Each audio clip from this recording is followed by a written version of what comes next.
This is episode 14 in my box barn build series. In this episode, I believe it is time to tend to the facade of the structure. And by facade, I refer to this kind of ragtag, mangy assemblage of random stuff. I can tell you what needs to happen, but I think it's obvious. The lifetime siding, which is kind of flapping in the wind, that's got to be covered with something a little bit more rugged.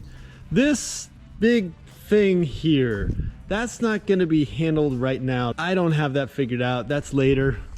But this little human-sized door, we do have something for that. Now, I will be referring to this as the black door.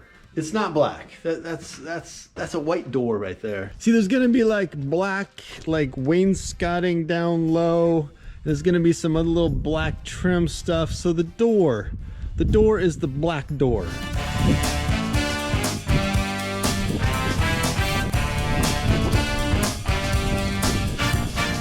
Now, after scrounging around online for a good secondhand or kind of like I never installed it kind of door, I ended up going to the hardware store and actually buying this thing. So I'm in the parking lot trying to get this thing in the truck, and I might have struggled just a little bit. So this dude comes over, hey, can I give you a hand?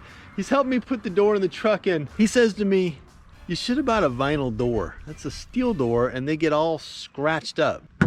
I did not explain to the dude that I've installed a few other steel doors and they've always worked out just fine. I'm not worried about a few scratches. Okay, enough yammering. I've got to kind of remind myself what you do to install a door. I think the first thing is kind of clean up the precipice. Then we're gonna need some goop. I think I've got some construction adhesive like somewhere.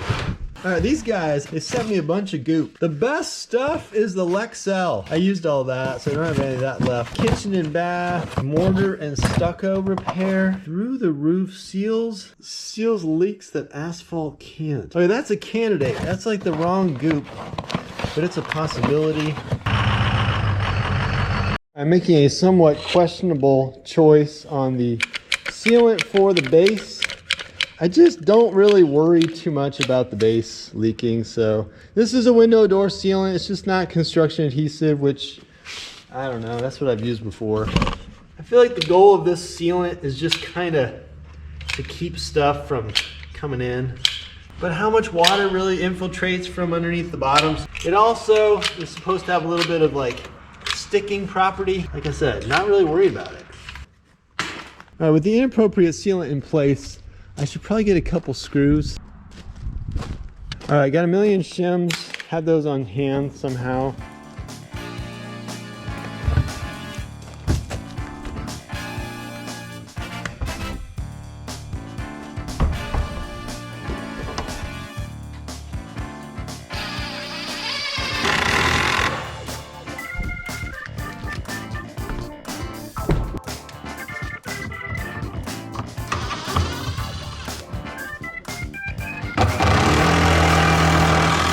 All right, black door is in.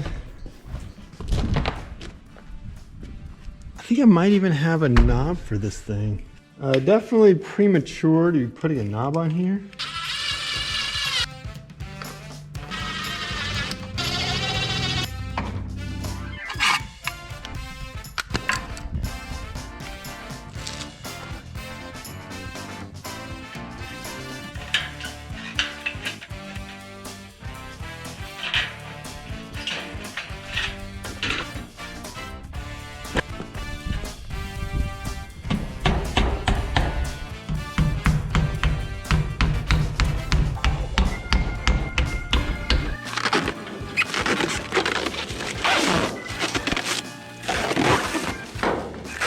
Now this is definitely some kind of like specialty newfangled trim that I didn't really even know about until the guy at the hardware store kind of said, yo, you want me to use this stuff on your door? So I'm gonna try it out. It's got, you can see it's kind of got like integrated J channel on there.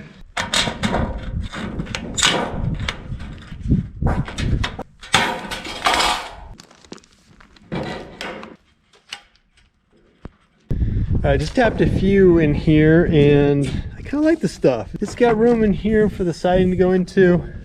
On this side, I haven't put any nails in. I was thinking I might be able to get some black face nails or something just to kind of keep it from being too ugly.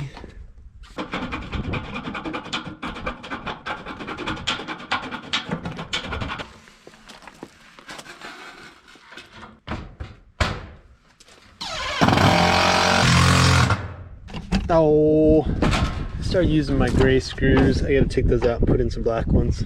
It's not like that big of a deal. Different color screw, but I just gotta use the black ones.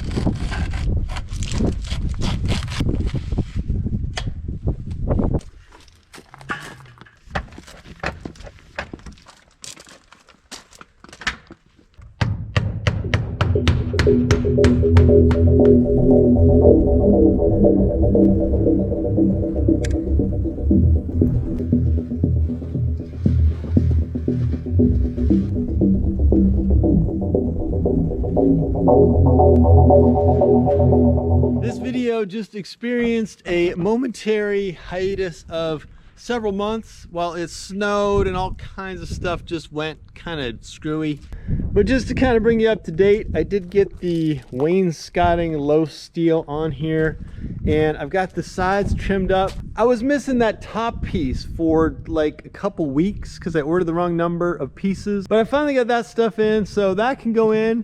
And I was just about to cut the jigsaw puzzle piece that kind of fits in over here. The best thing has got to be not taking a big break from a project like this. But the second best thing is if you do take a break or are kind of unable to work on stuff, the second best thing is getting back into it.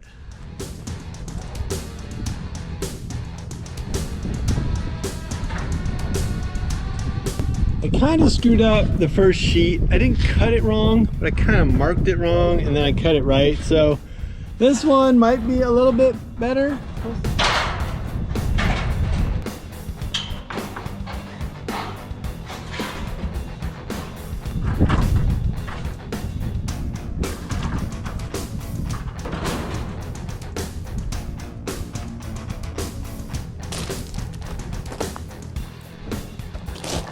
Oh, that was so close.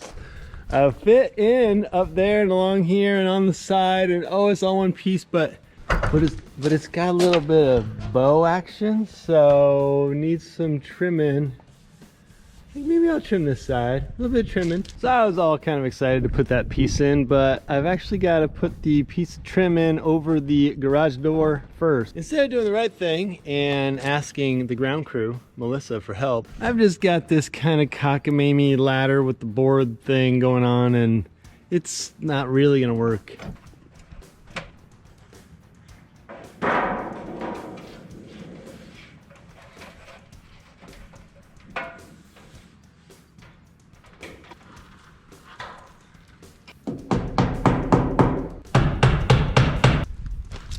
Piece one actually went in okay. There's one more little dude to wrap it up.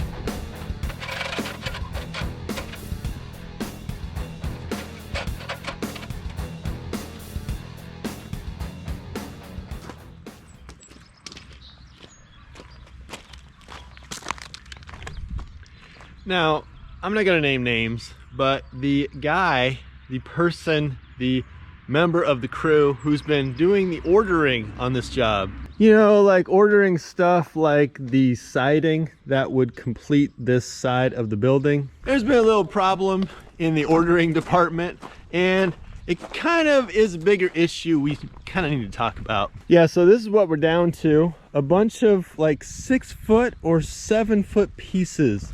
I'm not really sure what I was thinking.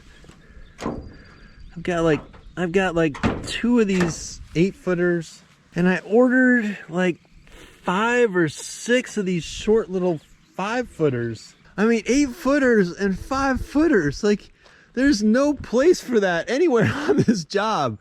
I mean, maybe I could cut up a couple for my little wings on the side, but I just got up there on the wettest, most slipperiest ladder ever, and I need a 10-footer right there, a 14, another 14, and a 12.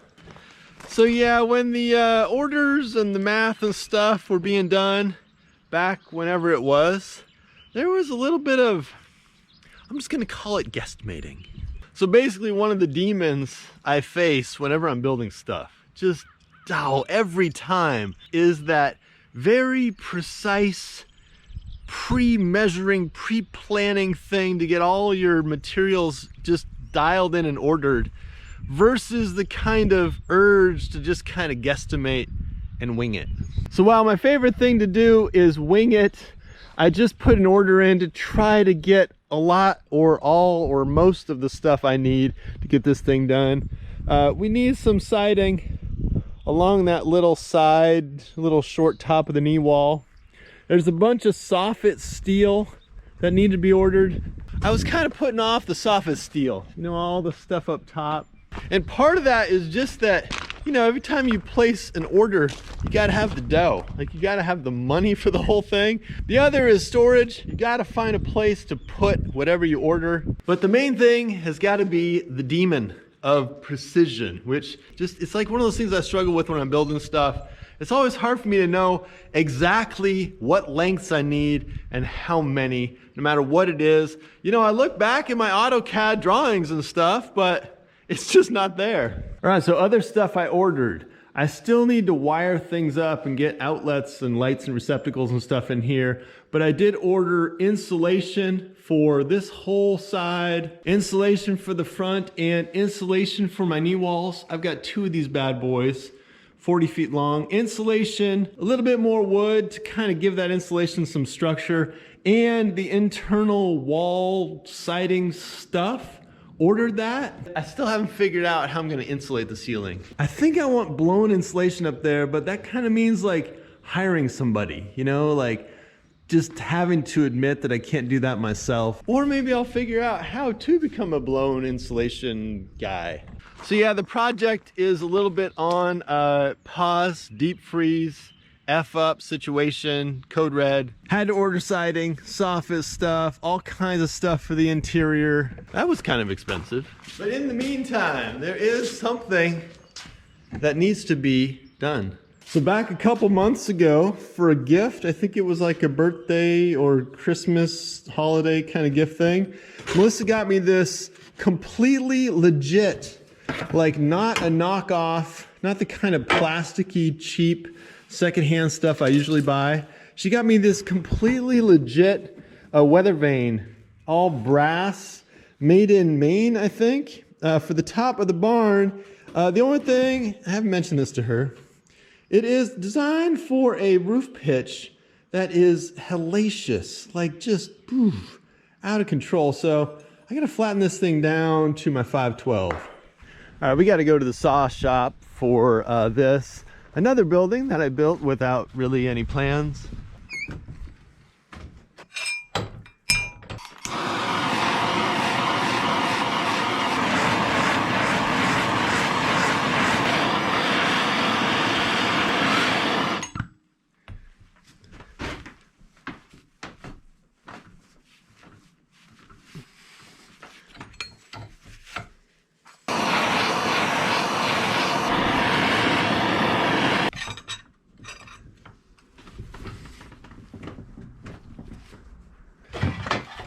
That was completely eyeballed, but let me just try my pitchometer. This is like one of those, oh, we got 612, that's pretty close. And that's 512 on that side. All right, it's looking incredibly flat. It's looking like way too flat, but yeah, that's 5. That's 512. That's 5 on that side. See if the pole itself is gonna be straight. I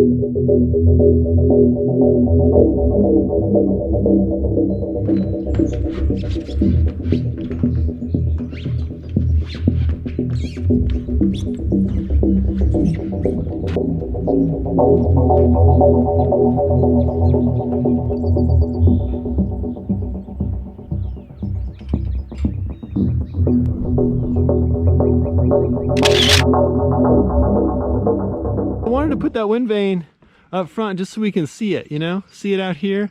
I figured if it was in the middle, it'd be a little more hidden. And I even went up there with my compass and dialed in the directions and stuff. Turns out the barn is not exactly north-south. It's a little bit cattywampus. For some reason, that just does not surprise me. And that wraps up what I believe is the 14th episode in this box barn build. I'm sure there are some perfectly legitimate, thorough, accurate, and completion-oriented videos out there about how to put siding on your building. In this case, I might have run into a little bit of a hiccup, but I think we're gonna get it done in the end. The next thing you're gonna see, this is me making a prediction. When the order comes in, we get more stuff, there's gonna be more building. Until then, thanks for checking out the project. It's been really terrific to get back to it, and I always appreciate y'all commenting down below. Even if you give me a hard time in the comments, you know, it's something. It's a little interaction back and forth, and that's kind of what YouTube is all about.